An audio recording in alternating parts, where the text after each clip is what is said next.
بسم اللہ الرحمن الرحیم۔ السلام علیکم۔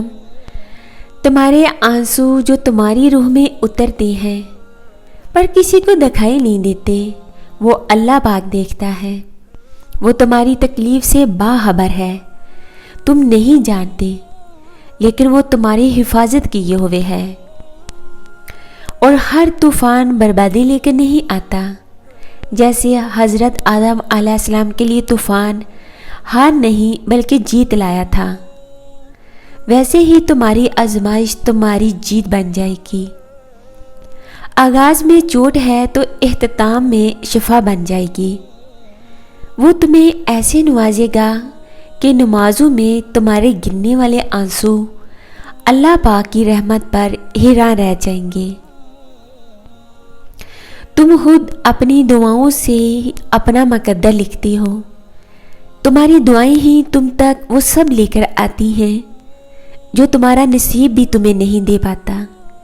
اللہ پاک تمہیں تمہاری دعاؤں کے ذریعے ہی آزماتا ہے۔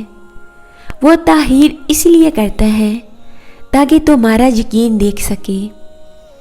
وہ تمہیں ناممکن کے وسوسوں میں الجھاتا ہے، اس لیے تاکہ تمہیں ممکن کی تڑپ اس کی جانب کھینچ کر لے جائے۔ اس کے سامنے تو پتے کی بھی اتنی ہمت نہیں ہوتی کہ وہ ہل جائے، تو پھر تمہارے ہاتھوں کا اس کے روبرو اٹھنا کیسے بے وجہ ہو سکتا ہے؟ جب وہ تمہاری دعاؤں کو قبولیت کے لیے بچا لیتا ہے، تب وہ تمہارے دل میں دعاؤں کا خیال بھی خود ہی ڈال دیتا ہے۔ تم سوچتے ہو کہ جو مانگ رہے ہو وہ کیسے قبول ہوگا، اور وہ تمہیں خبر ہی نہیں ہونے دیتا کہ اس نے تمہیں ہی تمہاری دعاؤں کی قبولیت کا وسیلہ بنا دیا۔ تم نصیب اور وقت سے لڑتے ہو، یہ سوچے بنا کہ نصیب لکھنے کا اختیار تو اللہ پاک نے تمہیں دے رکھا ہے۔ اپنی دعاؤں سے جب چاہو جو چاہو بدل ڈالو۔ تمہاری دعائیں وہ سب کر سکتی ہیں جو تمہارا مقدر نہیں کر سکتا، اور دعاؤں سے تو رب بھی مل جاتا ہے، تو پھر یہ چاہت کیا چیز ہے؟ بس تمہیں یقین رکھنا ہے کہ جو اس سے مانگ لیا جائے وہ مل کر ہی رہتا ہے۔ پھر وہ تمہیں وہاں سے دے گا کہ تمہاری دعائیں بھی حیران رہ جائیں گی۔ میں نے اپنی لائف میں بہت دیکھا ہے کہ جو لوگ اللہ سے دعائیں کرتے ہیں، جو وہ مانگتے ہیں نا، انہیں واقعی وہ کچھ ملتا ہے۔ ایک میری فرینڈ تھی، اور وہ شادی سے پہلے دعا مانگتی تھی، جیسی وہ لائف چاہتی تھی نا، اللہ نے اس کو ویسی لائف دی ہے۔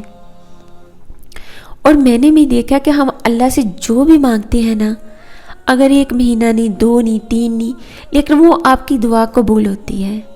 بس میرا تو ایمان یہی ہے کہ جیسے ماں نہیں نا ہماری بات ٹال سکتی، تو اللہ کبھی بھی نہیں ٹال سکتا۔ تو میں خوش ہوں، مجھے اتنی جلدی اللہ تعالیٰ نے سمجھ دی تھی کہ میں نے اللہ تعالیٰ کے ہر فیصلے پہ راضی رہنا سیکھ لیا۔ اب مجھے دکھ نہیں ہوتا۔ کبھی کبھی دعا اور صبر ہی واحد حل ہوتا ہے جب بے حد کوشش کے بعد بھی تم کچھ نہیں کر پاتے، جب وہ ساری چیزیں بکھری ہوئی دکھائی دیتی ہیں جنہیں تم نے خود کو توڑ کر سمیٹا ہوتا ہے، جب تم روتے ہو کوئی سنتا نہیں، جب تم کارتی ہو کوئی پلٹتا نہیں۔ جانتے ہو اللہ تمہیں اتنا بے بس کیوں کر دیتا ہے؟ تاکہ یہ تمام تلخ حقیقتیں تمہیں اس تک واپس لے آئیں، تاکہ تم اسے پکارو اور وہ تمہاری پکار کا جواب دے سکے، تاکہ تم اس سے مانگو اور وہ تمہارے لیے معجزے کر کے تمہیں بتا سکے کہ کچھ چیزیں صرف دعا اور صبر سے ملتی ہیں، تاکہ وہ تمہیں دکھا سکے کہ جو کوئی نہیں بدل سکتا وہ تقدیریں بھی یقین سے بدلتی ہیں، تاکہ تم اس بات کو سمجھو کہ بند دروازوں کے پیچھے چھپی حکمتیں اللہ کے علاوہ کوئی نہیں جان سکتا، اور یہ کہ کچھ چیزوں کو اللہ کے حوالے کر دینا ہی بہتر ہوتا ہے، کیونکہ اس کا فیصلہ ہمارے لیے کبھی غلط نہیں ہو سکتا۔